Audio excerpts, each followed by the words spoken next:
السلام عليكم ورحمة الله وبركاته. النحو الواضح المرحلة الثانوية الجزء الثالث. நஹ்வு الواضح கிதாபில் இரண்டாம் நிலையான இதில் மூன்றாம் பாகத்தை நாம் கண்டு கொண்டிருக்கின்றோம். அல்ஹம்துலில்லாஹ். இது அரபி இலக்கணத்தை பற்றி பேசக்கூடிய ஒரு அழகிய புத்தகமாகும். இதில் நம்மளுக்கு அம்சிலா, உதாரணங்கள், ஆய்வு, காயிதா, சட்டங்கள், இதனுடைய தனித்துவமான பயிற்சிகள் என பல விஷயங்கள் நம்மளுக்கு தருகிறார்கள். அதை தொடர்ந்து காண்போம், வாருங்கள்.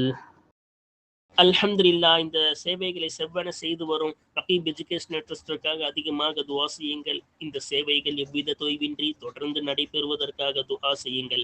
இன்னும் ஆதரவு தாருங்கள். நன்மையில் ஒன்று சேருவோம், முந்திக் கொள்வோம். நீங்களும் இந்த சேவையில் ஒன்று சேருவதற்காக இங்கே QR ஸ்கேன் கொடுக்கப்பட்டுள்ளது, இங்கே அக்கௌண்ட் டீடைல்ஸ் கொடுக்கப்பட்டுள்ளது. ஆகவே உங்களையும் இந்த தீன் சேவையில் இணைத்துக் கொள்ளுங்கள். நன்மையில் ஒன்று சேருவோம், முந்திக் கொள்வோம். அல்ஹம்துலில்லாஹ். கடந்த பாடத்தில் அந்நுதுபா, துக்கத்தை வெளிப்படுத்துவது, தூய தமிழில் சொல்ல வேண்டும் என்றால் ஒப்பாரி வைப்பது என்று சொல்லலாம். ஒப்பாரி வைப்பது என்பது தூய தமிழில் அதுதான் இதோடைய நேரடி அர்த்தம். நுதுபா என்றால் சரியா, ஒருவர்கள் அந்த துக்கத்தை வெளிப்படுத்துதல் என்பதை பற்றி நாம் தெளிவாக கண்டோம். அதாவது இரண்டு வகை இருக்கின்றது. ஒன்று, ஒருவர் இறந்து விட்டால் அந்த இறந்தவர்களை நாம் அழைத்து நம்முடைய துக்கத்தை வெளிப்படுத்துவது. இவ்வாறு நாம் துக்கத்தை வெளிப்படுத்துவது, புலம்புவது என்பது முத்தஃபஜ்ஜ அலைஹி என்பார்கள் என்பதையும், ஒன்றொன்று இருக்கின்றது, இறந்திருக்க மாட்டார்கள், ஆனால் அவர்கள் மூலம் நம்மளுக்கு வேதனை வந்திருக்கும், துன்பம் ஏற்பட்டிருக்கும். அப்பொழுது அந்த வேதனையை ஒரு அந்த நபரை கூப்பிட்டு, ஏன் இப்படி எனக்கு அநீதம் செய்யற அப்படின்னு புலம்புவது. இது முத்தவஜ்ஜ மின்ஹு என்று நாம் கண்டோம். இப்ப தலை வலிக்கின்றது என்றால் தலை நம்மளுக்கு என்ன செய்கிறது? வேதனை தருகின்றது, வலி தருகின்றது. அதனால் வாரசா, என் தலையே ஏன் இப்படி எனக்கு சோதனை தர அப்படின்னு நம்மளுக்கு வேதனை தரும் பொழுது அதை கூப்பிட்டு நம்ம என்ன செய்வது? நம்ம புலம்பலை வெளிப்படுத்துவது, அந்த வேதனை வெளிப்படுத்துவது என்பது மின்ஹு என்றும், ஒருவர் இறந்து விட்டால் அந்த துக்கத்தை புலம்புவதற்கு பேர் முத்தஃபஜ்ஜ அலைஹி என்றும் நாம் கண்டோம். இவ்வாறு ரெண்டு வகை இருக்கின்றது. இவ்வாறு இறந்தவர்களை பார்த்து நாம் ஒப்பாரி வைப்பதற்கு, அவர்களை பார்த்து புலம்புவதற்கு, அவரின் துக்கத்தை வெளிக்காட்டுவது, நல்லது கெட்டது, அவருடைய நல்லது கெட்டதை நாம் சொல்வதற்கு நுதுபா என்பார்கள்.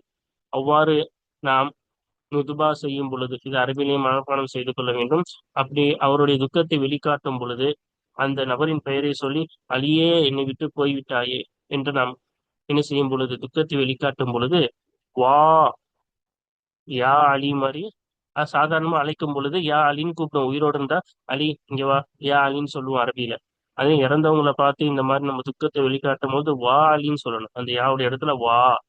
ஆனா இதுக்கு என்ன யாராப் என்பது, நிதாவுக்கு என்ன யாராபோ, யாக்கு அப்புறமா வந்தா முனாதாக்கு என்ன யாராபோ, அந்த முனாதாவுடைய அதே யாராப் தான் இந்த மந்தூபுக்கும். இந்த வாவுக்கு அப்புறமா வரக்கூடிய இந்த வார்த்தை மந்தூப் என்பார்கள் சரியா. அந்த மந்தூபுக்கும் அதே யாராம். என்னது? தனியாக வந்தால் எதை கொண்டு ரெஃபர் செய்வோமோ அதன் மீது மபுனி. அதே போல இலாஃபத்தில் வந்தால் என்னது? நசபு செய்ய வேண்டும் என்பதையெல்லாம் அந்த முனாதாவுக்கு என்ன யாராப்போ மந்தூபுக்கும் அதே யாராப் தான். இப்ப மந்தூபாக யார் மீது துக்கம் அனுஷ்டிக்கப்படுகிறதோ, துக்கம் வெளிக்காட்டப்படுகின்றதோ அதான் மந்தூப் என்று நாம் கண்டோம். அது முஃப்ரா அலமாக வரும், அல்லது அலிஃப்லாமின் பக்கம் இலாஃபத் செய்யப்பட்டு வரும், அல்லது மௌசூல் சிலா மஷ்ஹூரான மௌசூல் சிலாவாக வரும் என்பதையும் நாம் தெளிவாக பாடத்தில் கண்டோம். இவ்வாறு மூன்று வகையாக வரும். அதே போல் இந்த மந்தூபின் வார்த்தைக்கு பிறகு அலிஃப் சேரும். அலிஃபு நுதுபா என்னக்கூடிய வா அலியா என அலிஃபு நுதுபா சேரும் என்று நாம் கண்டோம்.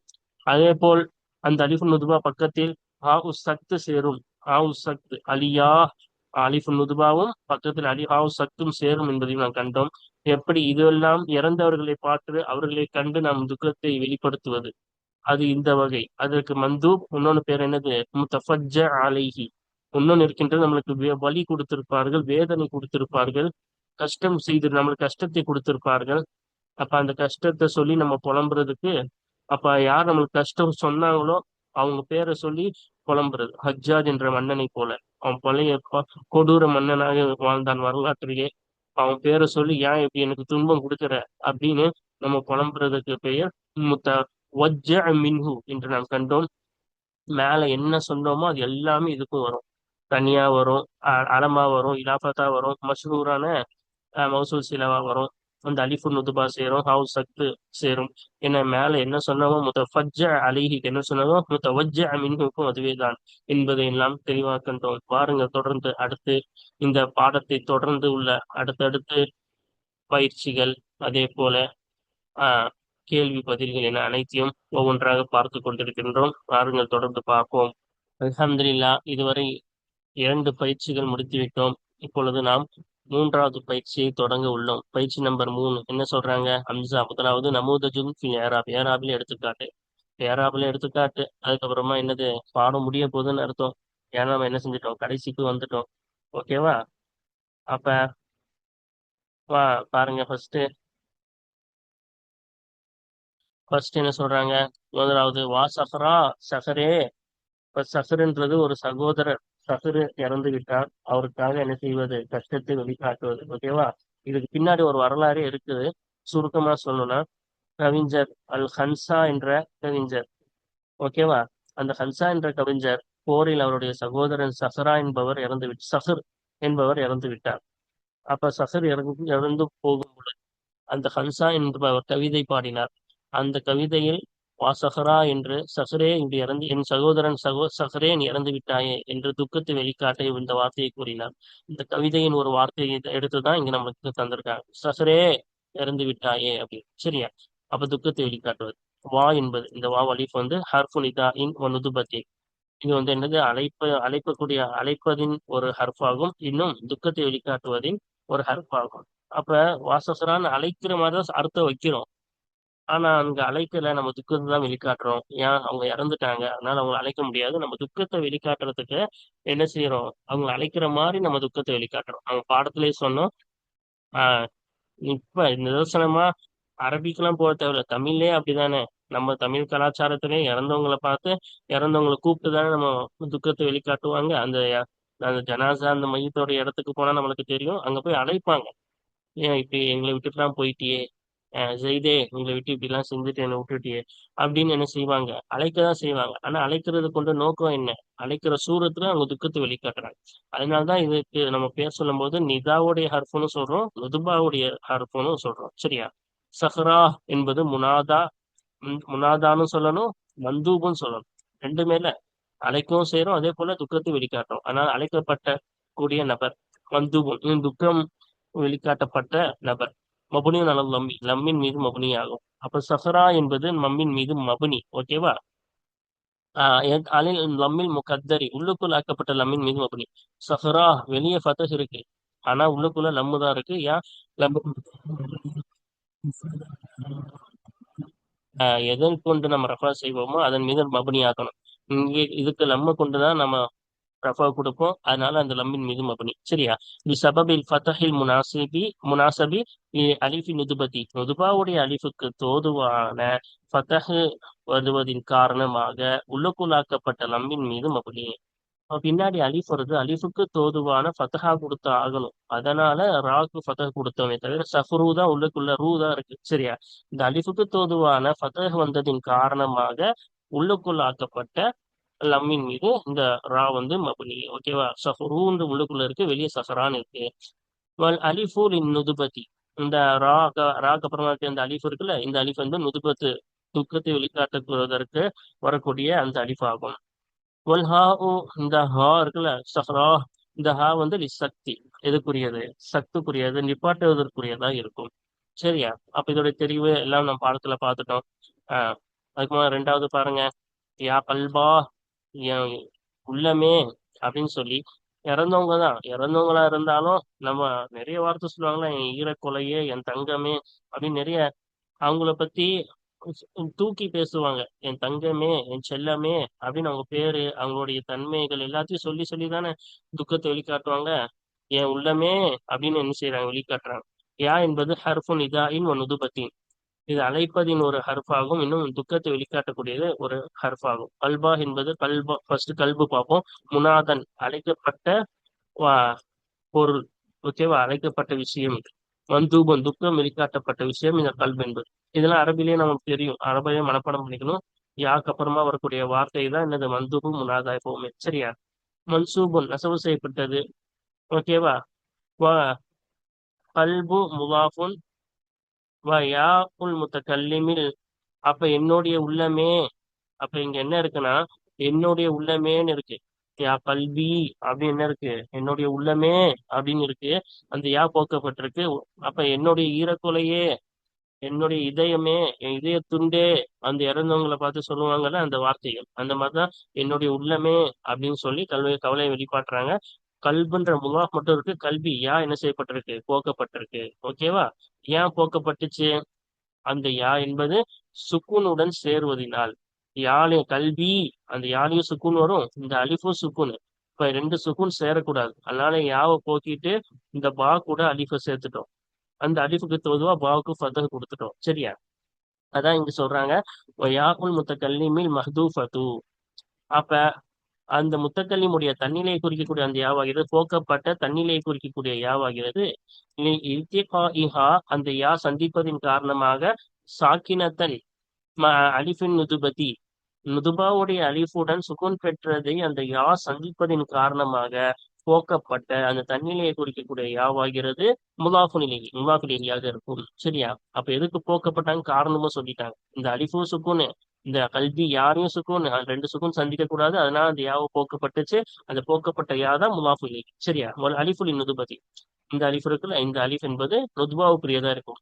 அப்ப அலிஃபு நுதுபானா இந்த வார்த்தையில தனியா வரும், இந்த கல்புன்னு தனியாவும் வரும், இந்த அலிஃபு நுதுபா சேர்ந்து வரும், இந்த அலிஃபு நுதுபா பிளஸ் ஹா ரெண்டுமே சேர்ந்து வரும். மூணு சூரத் இருக்குன்னு படிச்சோம்ல, எப்படி சொல்லலாம்? மூணு சூரத்து. யா கல்பி அப்படின்னு சொல்லலாம், யா கல்பா அப்படின்னு சொல்லலாம், யா கல்பா அப்படின்னு ஹா சேர்த்து சொல்லலாம். இது மூணாவது சூரத் யா கல்பா என்பது.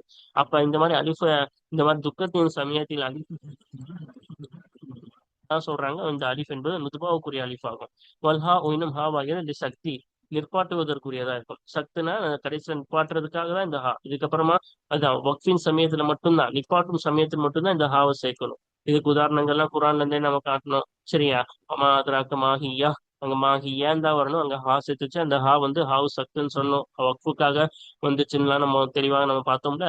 அந்த என்னது வக்ஃபின் சமயத்துல, நிப்பாட்டும் சமயத்துல இந்த ஹா என்ன செய்யப்படும்? சேர்க்கப்படும். சரியா? இப்ப நம்ம பயிற்சி பார்த்துட்டோம். தொடர்ந்து வாருங்கள், நம்ம அதோடைய யாராபுகளை காண்போம். இப்ப யாராபுல என்ன சொல்றாங்கன்னு பார்ப்போமா? வா இரண்டாவதுன்னு அர்த்தம். ஆரிப் மாயேத்தி, பின்வரும் ஒன்றுக்கு ஏராப் வழங்கு. பின்னாடி நாலு கொடுத்துருக்காங்க, அந்த நாளுக்கு என்ன செய்யணுமா? ஏராப் வழங்கணுமா? ஓகேவா? இப்ப வாங்க ஒன்னொன்னுக்கா நம்ம என்ன செய்வோம்? யாராப் பார்ப்போமா? இப்ப ஃபர்ஸ்ட் இதோடைய அர்த்தம் கீழே பார்ப்போம். என்னது அதோடைய அர்த்தமும் அதே போல அதோடைய ஏராபும் நம்ம காண்போம். அப்ப என்ன சொல்றாங்க? ஃபர்ஸ்ட் பாருங்க.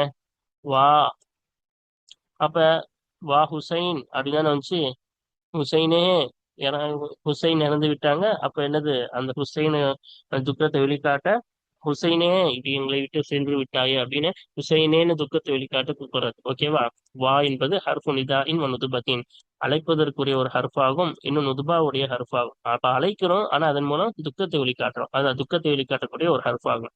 ஹுசைனு, வா ஹுசைனுன்னு வரணும். முனாதான் மந்தூபுன். சரியா? இது முனாதாவாகும், மந்தூபாகும். துக்கத்தை வெளிக்காட்டப்படக்கூடிய நபர், அதே போல அழைக்கப்படக்கூடிய நபர் இவர்தான். மபனியுன் அல் லம்மி, லம்மின் மீது மபனியாகும். ஹுசைனு, வா ஹுசைனுன்னு வரும். சரியா? ஃபி மஹாலி நஸ்பின், நசுபுடைய இடத்துல இருக்கக்கூடிய லம்மின் மீது மபனி. அப்ப நசுபுடைய இடத்துல இருக்குது, ஆனா லம்மின் மீது மபனியாக படிக்கிறோம். இது மபனி என்பதினால் என்ன செய்யல, அந்த நசபுடைய அடையாளம் வெளியாகல. நம்மளுக்கு தெரியும் நிதாவுடைய சட்டம். அந்த நிதாவுடைய ஹர்ஃபு நிதாக்கு அப்புறமா வரக்கூடிய வார்த்தைக்கு என்னதான் செய்யணும்? நசப்பு தான் செய்யணும். ஆனா முஃபரது அலமா இருந்தா அது நசபுடைய இடத்துல இருக்கும், ஆனா அது லம்மின் மீது மபுனியா. எதை கொண்டு ரெஃபர் செய்வோமோ அதன் மீது மபுனி ஆயிரும் படிச்சிருக்கோம். அப்போ இது லம்மை கொண்டுதான் ரெஃபர் செய்வோம், அதனால லம்மின் மீது மபுனியாக இருக்கின்றது. சரியா? முஃபரது அலமாக இருந்தால் அது மபுனியா தான் படிக்கணும். சரியா? இலாஃபத்துல இருந்தாதான் அந்த நசபுடைய அடையாளம் வெளிப்படும். வா என்பது பாருங்க ஹர்ஃபு நிதா இன்னொன்று நுதுபத்தின், நிதாவுடைய ஹர்ஃப் ஆகும், இன்னொன்று நுதுபாவுடைய ஹர்ஃப் ஆகும். இதெல்லாம் நம்ம அரபிலேயே மனப்பாடம் பண்ண சொல்லிக்கிட்டோம், அதனால நான் அரபிலேயே அர்த்தம் வைக்கிறேன். சரியா? நிதாவுடைய ஹர்ஃபு, அழைப்பதுடைய நர்ஃபு, அதே போல் நுதுபா அது துக்கத்தை வெளிக்காட்டக்கூடிய ஹர்ஃப். அதுக்குமா பாருங்க அபா பக்ரா, அபூபக்கரே. அந்த அபூபக்கர் என்பவர் இறந்து விட்டார். அப்ப அவங்கள பார்த்து அபூபக்கரே அப்படின்னு என்னது? துக்கத்தை வெளிக்காட்ட கூப்பிடுறது. சரியா? இப்ப அபா என்பது முனாதான் மந்தூபுன் மன்சூபுன். அப்ப அழைக்கப்படக்கூடிய நபர் இவர்தான், துக்கம் வெளிக்காட்டப்படக்கூடிய நபர் இவர்தான். நசபு செய்யப்பட்டதாக இருக்கின்றது. நான் சொன்னல இலாஃபத்தா இருந்தா நசபு வெளிப்படணும். இப்ப இது இலாஃபத்துல இருக்கு. அப்ப அதனாலதான் நசபு செய்யப்பட்டு இருக்கு. அதோடைய அடையாளமா அலிஃப் வெளிப்பட்டிருக்கு. சரியா? ஏன்னஹு முலாஃபுன், ஏன்னஹு முலாஃபுன், ஏனென்றால் நிச்சயமாக இந்த அபா என்ற வார்த்தை இருக்குல்ல, இந்த லஃப்ல முலாஃபுன் முலாஃபாக இருக்கின்றது. வாலாமத்து நஸ்பிஹி, இன்னும் அந்த முலாஃபுடைய நஸ்பின் அடையாளமாகிறது அது அலிஃப் அலிஃபாக இருக்கும். இந்த அலிஃப் தான், இந்த அலிஃப் தான் அதோடைய அடையாளம். ஏனஹு என்ற நிச்சயமாக இந்த முலாஃப் அபா என்ற முலாஃப் ஆகிறது இஸ்மு மினல் அஸ்மா இல் ஹம்சதி, அஸ்மா உல் ஹம்சாவில் இருந்து ஒரு பெயர் சொல்லாக இருக்கிறது. இந்த அஸ்மா உல் ஹம்சா நம்ம பார்த்திருக்கோம்ல, அது வந்து ஹனு, ஹமு, ஃபு, து, அஸ்மாவு சித்தா என்பார்கள், அஸ்மாவுல் ஹம்சா என்று கூட கூறுவார்கள். சரியா?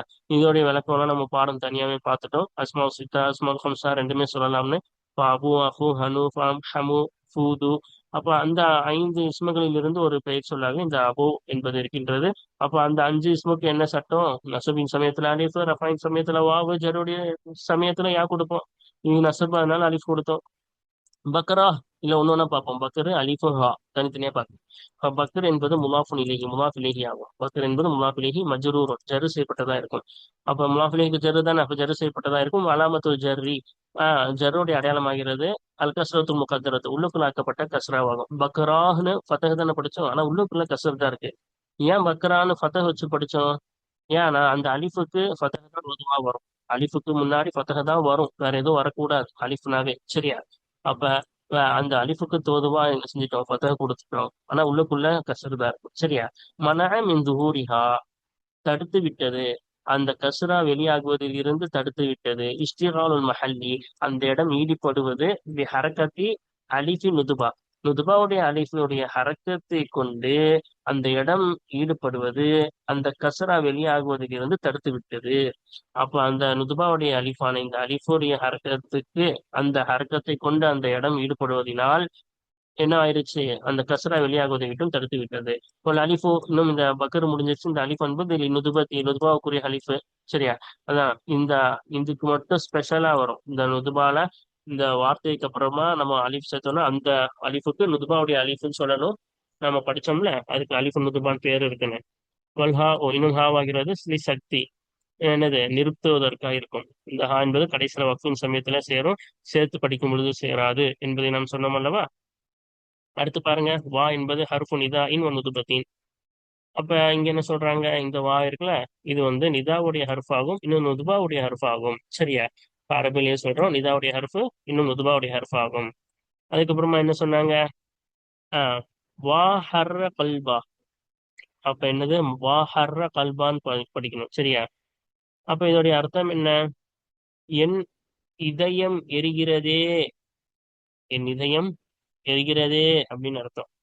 அப்ப இது வந்து புகழ்பெற்ற முத்தநபி, கவிஞர் முத்தநபி அவர்கள் தங்கள் மனவேதனையை வெளிப்படுத்தும் பொழுது அவருடைய கவிதை வரியில் கொண்டு வந்ததுதான் இந்த வா ஹர்ர கல்பா என்ற வார்த்தையாகும். சரியா? அப்ப என் இதயம் எரிகிறதே அப்படின்னா என்னது? என் அப்ப என்னுடைய இதயம் எரிய எரிகிறதேன்னு இதுக்கு அர்த்தம். சரியா? அப்ப ஹர்ஃபு நிதா, ஹர்ர என்பது முனாதன் மந்தூபுன் மன்சூபுன், முனாதா அழைக்கப்பட்டது. அதே போல என்னது? துக்கம், துக்கத்துக்கு உள்ளாக்கப்பட்டது. அதே போல மன்சூப் நசபு செய்யப்பட்டது. யா நசபு வாலாமத்து நஸ்பிஹ் அல் ஃபத்ஹத்து லாஹிரா. இந்த கல்ப, ஹர்ன்றது முலாஃபு, கல்பு பின்னாடி வரக்கூடிய கல்புன்றது முலாஃப் இலைஹி. சரியா? இப்போ முலாஃப் என்ற அடிப்படையில் அப்ப இலாஃபத்தில் வந்து விட்டாலே அது நசபு கொடுக்கணும். அந்த நசபுடைய அடையாளமும் வெளிப்படும். அந்த நசபுக்கு என்ன கொடுக்கணும்? ஃபதஹ், அதனால ஃபதஹ் கொடுத்தோம். அதான் சொல்றாங்க அலாமத்து நஸ்பிஹி, அந்த முனாதா மந்தூபுடைய என்னது? இந்த ஹர்ருடைய நசுபின் அடையாளம் ஆகிறது அல் ஃபத்ஹத்துல்லாஹிரத்து, வெளிப்படையான ஃபத்ஹாவாகும். ஹர்ரன் படிச்சோம். சரியா? வஹுவ முலாஃபுன், இன்னும் அது என்னவாக இருக்கிறது? முலாஃபாக இருக்கின்றது. சரியா? அப்ப என்னுடைய இல்லத்தின் எரிச்சலே அப்படின்னு அர்த்தம். சரியா? அந்த சூடே, என் உள்ளத்தின் சூடே அப்படின்னு அர்த்தம். ஓகேவா? அப்ப கல்வா, அப்ப என்னுடைய உள்ளம்னு இருக்கும். ஆஹ் அந்த யா என்னவாயிருச்சு? போக்கப்பட்டுருச்சு. போக்கப்பட்டு நம்ம பாடத்திலே சொன்னோம்ல மேல, இதுக்கு நமூதுஜ் எடுத்துக்காட்டுல கூட நம்ம சொன்னோம்ல, அந்த யாவுல உள்ள சுக்கூனும் கல்வி, அந்த யாவுல உள்ள சுக்கூனும் இந்த அலிஃப்ல உள்ள சுக்கூனும் சேர்ந்ததுனால, ரெண்டும் சேரக்கூடாது, ரெண்டு சுக்கூனும். அதனால யாவை போக்கிட்டு அந்த அலிஃப பாவோட சேர்த்தோம். இந்த அலிஃபுக்கு தோதுவான ஹரக்கத்தான பாவுக்கு ஃபதஹ் கொடுத்தோம். சரியா? இப்ப பாருங்க, கல்பா, கல்ப, இந்த கல்ப இருக்குதுல்ல முலாஃபு இலைஹி முலாஃப் இலைஹி ஆகும். ஹர்ன்றது முலாஃபு, கல்பன்றது முலாஃப் இலைஹி. மஜ்ரூருன் ஜர்ரு செய்யப்பட்டதா இருக்கும். ஏன் முலாஃப் இலைஹி ஜர்ருல வலாமத்துல் ஜர்ரி இன்னும் ஜர்ருடைய அடையாளமாகிறது அல் கஸ்ரத்து முகத்தரத்து அல ஆசிரிஹி. அந்த வார்த்தையின் அந்த முலாஃப் இலைஹியுடைய வார்த்தையின் கடைசியின் மீது உள்ளுக்குள்ளாக்கப்பட்ட கஸ்ராவா இருக்கும். அந்த ஜர்ருடைய அடையாளம் உள்ளுக்குள்ள இருக்கு. கல்பின்னு பாக் கசரு உள்ளுக்குள்ள இருக்கு. சரியா? மனஅ மின் துஹூரிஹா இஸ்திகாலுல் மஹல்லி பி ஹரக்கத்தி அலிஃபி நுதுபதி. மனஅ மின் துஹூரிஹா அது வெளியாகுவதிலிருந்து அந்த கஸ்ரா வெளியாகுவதிலிருந்து தடுத்து விட்டது. நுதுபாவுடைய அலிஃபுடைய ஹரக்கத்தை கொண்டு அந்த இடம் ஈடுபடுவது அந்த கஸ்ரா வெளியாகுவதிலிருந்து தடுத்து விட்டது. அப்ப இந்த அலிஃபுக்கு நுதுபாவுடைய அலிஃபுடைய அந்த ஹரக்கத்து கொண்டு அந்த இடம் ஈடுபடுகின்றது. இந்த செய்து ஈடுபடுவதனால் அதுக்கு தோதுவா ஈடுபடுறதுனால் இந்த கஸ்ரா வெளியாகுவதிலிருந்து தடுத்து விட்டது. யாஉல் முத்தகல்லிமில் மஹ்தூஃபத்து லிஇர்திகாஇ சாக்கினத்தின் மஅ அலிஃபின் நுதுபதி. நுதுபாவுடைய அலிஃபுடன் சுக்குன் பெற்றிருக்கக்கூடிய அந்த எழுத்தை இந்த யா சந்திப்பதின் காரணமாக போக்கப்பட்ட முத்தக்கல்லிமுடைய யாவாகிறது முதாஃபுனிலியாக இருக்கும். இப்ப நுதுபாவுடைய அலிஃபுடன் என்னது இந்த சுக்குன் பெற்ற யா சந்திப்பதின் காரணமாக. அப்ப நுதுபாவுடைய அலிஃப் இதுவா, அதனுடன் சுக்குன் பெற்ற யா என்ன செய்யுது சந்திப்பதின் காரணமாக ரெண்டு சுக்குன் சேரக்கூடாது, அதனால் போக்கப்பட்டுச்சு. அதாவது காரணம் சொல்றாங்க, ரெண்டு சுக்குன் சந்திப்பதின் காரணமாக போக்கப்பட்ட முத்தக்கல்லிமுடைய யா என்பதுதான் முலாஃபின் லீஹி. இப்ப கல்பா என்பது அசல் எப்படின்னா ஹர்ன்றது முலாஃபு, கல்பன்றது முலாஃபிலேஹி முலாஃபு, இந்த யா என்பது முலாஃபிலேஹி. சரியா? அந்த யா அந்த முலாஃபிலேஹி என்ன செய்யப்பட்டிருக்கு போக்கப்பட்டிருக்கு. அலிஃபு நுதுபதி. அதுக்கப்புறமா யாக்கு அப்புறமா இந்த அலிஃப் வந்து நுதுபாவுக்குரியது நமக்கு தெரியும். ஒல் ஹா ஒலி சக்தி, இந்த ஹா என்பது சக்தாவுக்குரியது, அதான் நிறுத்துவதற்குரியது. சரியா? அதுக்கப்புறமா பாருங்க கடைசி வா இந்த இருக்குல்ல, இதுக்கு என்ன சொல்லுவாங்க, என் ஈரல் துண்டே, என் ஈரல் துண்டேன்னு அர்த்தம். சரியா? வா கபிதா, என் ஈர துண்டே, என் ஈர கொலையே நம்ம தமிழ்ல சொல்லுவாங்க அந்த மாதிரி. சரியா? அப்ப என்னது எனக்கு ரொம்ப முக்கியமானவங்கன்னு சொல்றதுக்கு இந்த மாதிரி என்ன செய்வாங்க, தமிழ்லயும் நம்ம யூஸ் பண்ணுவோம், அரபிலையும் அப்படி யூஸ் பண்ணுவாங்க. சரியா? அப்ப ஹர்ஃபு நிதா இன்னொரு நுதுபதி. இந்த வா என்பது நிதா என்னும் நுதுபத்துடைய ஹர்ஃப் ஆகும். நிதாவை போன்று இருக்கும், அழைக்கிற மாதிரி, ஆனா அதன் மூலம் துக்கத்தை வெளிக்காட்டுறோம். கபிதா என்பது கபீது. ஃபர்ஸ்ட் பாருங்க, கபீத என்பது முனாதுன் மந்தூபுன் மப்னியுன் அலல் லம்மில் முகத்தரி. இது முனாது அழைக்கப்படக்கூடிய அழைக்கப்படக்கூடியது, இன்னும் துக்கம் வெளிக்காட்டப்படக்கூடியது இந்த கபிதா என்பதுதான், இந்த கபீத் என்பதுதான். இது வந்து உள்ளுக்குள்ளாக்கப்பட்ட லம்மின் மீது மபனி. ஏன் இது லம்மின் மீது மபனி? இது தனியா வந்திருக்கு, முஃப்ரதா வந்திருக்கு. அப்ப முஃப்ரதா வந்தா என்ன செய்யணும்? ஆஹ் அந்த முஃப்ரதுக்குள்ள எதை கொண்டு நம்ம ரஃபா செய்வோமோ அதன் மீது இதை மபனியாக்க வேண்டும். அப்ப இதுக்கு ரஃபா வந்து எதை கொண்டு செய்வோம்? நம்மளுடைய லம்மை கொண்டுதான் செய்வோம். அதனால்தான் லம்மின் மீது மபனி. அந்த லம்மு வெளிப்படல. ஏன்? இந்த அலிஃபுக்கு தோதுவா இது ஃபத்தஹ் கொடுத்தோம், அதனால லம்மு வெளிப்படல. சரியா? இது சபபில் ஃபத்தஹில் முனாசபி அலிஃபின் நுதுபதி. நுதுபாவுடைய அலிஃபுக்கு தோதுவான ஃபத்தஹ் வருவதின் காரணமாக உள்ளுக்குள்ளாக்கப்பட்ட லம்மு. இப்போ இந்த அலிஃபுக்கு தோதுவான ஃபத்தஹ் வருவதின் காரணமாக கஸ்ரா அந்த லம்மு தபிதுன்னு அந்த லம்மு உள்ளுக்குள்ளாக்கப்பட்டுச்சு. ஓகேவா? அலிஃபுல் நுதுபதி. இந்த அலிஃப் என்பது நுதுபாவுக்குரியதாகும். இந்த அலிஃப் இருக்குல்ல, இது நுதுபாவுக்குரியதாகும். ஒல் ஹாவுலி சக்தி. இந்த ஹா வந்து சக்தி நிறுத்துவதற்கு வரக்கூடிய ஹாவாகும். சரியா? அப்ப இந்த இடத்துல இப்படியும் சொல்லலாம், ஆனா இந்த இடத்துல இப்படி சொல்றதை விட எதுதான் சரியாக இருக்கும்? கபிதி, இந்த யா முத்தக்கல்லிம் இங்க வந்தாதான் சரியா இருக்கும். ஏன்? ஏன்? கபீத் என்பது பெயர் கிடையாது, அலம். முஃப்ரதா வரணும்னா அது அலமா இருக்கணும். அப்ப கபீதுன்றது ஈர கொலைன்னு அர்த்தம், ஈரல் துண்டுன்னு அர்த்தம். அப்ப என்னுடைய ஈரல் துண்டே சொன்னாதானே கரெக்டா வரும். அப்ப இலாஃபத்தா வந்தா தானே சரியா இருக்கும். அப்ப கபிதிக்கு நம்ம இங்க ஏரா புலங்கினாதான் கரெக்டா இருக்கும். அப்ப கபிதிக்கு நம்ம ஏரா புலந்தோம்னா இங்க சொன்ன மாதிரிதான் இதே ஏரா அப்படியே பின்தொடரும். சரியா? கபீதுக்கு என்னது முலாஃபிலேஹி. இல்ல முலாஃபு, கபீதுன்றது முலாஃபு. அதே போல அதுக்கு என்ன செய்யணும்? முலாஃபுக்கு நசபு கொடுக்கணும். அப்ப நசபுடைய அடையாளமா ஃபத்தஹ் கொடுக்கணும். ஓகேவா? அதே போல யா வரும் அதுக்கப்புறமா, அதாவது முலாஃபிலிஹி. அந்த முலாஃபிலிஹி சுக்கூன் அலிஃபுக்கும் சுக்கூன்னால அந்த யாவை பொருத்திட்டோம். ஓகேவா? அதுக்கப்புறமா அலிஃப் வந்துச்சு. இந்த அலிஃப் வந்து அலிஃபு நுதுபா. அந்த அலிஃபுக்கு நுதுபா தோதுபா முன்னாடி ஃபத்தஹ் கொடுத்தோம். அதுக்கு இந்த ஹா வந்து ஹவுஸ் சக்து. எனவே அந்த மாதிரி நம்ம யாரா கொடுக்கறது தான் சரியானதா இருக்கும். ஓகேவா? அல்ஹம்துலில்லாஹ், நம்ம இந்த பயிற்சியை முடித்து விட்டோம். வாருங்கள் கடைசி பயிற்சி அடுத்த பாடத்தை காண்போம். ஆமீன் வாஸ்ரு தாவானா அல்ஹம்துலில்லாஹி ரபில் ஆலமீன். அஸ்ஸலாமு அலைக்கும் வரஹ்மத்துல்லாஹி வபரகாத்துஹு.